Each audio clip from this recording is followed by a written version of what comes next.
Welcome to Luca is a Billionaire, where the only thing I invest in is your answers.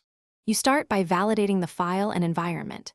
First, confirm the file has a res extension and came from a trusted source. This avoids malware risks.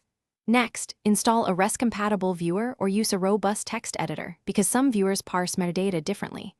Once done, make a backup copy of the file and close other programs so you reduce interference.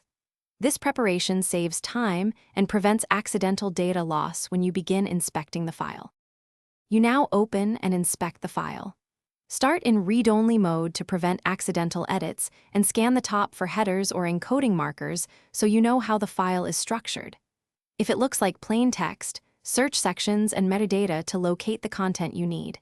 That explains what each block does.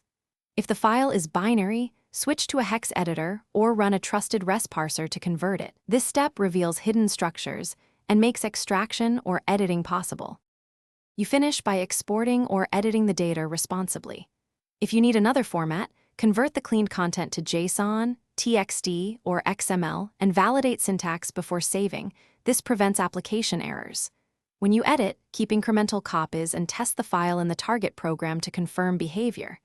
If things go wrong, check application logs, compare with a known good.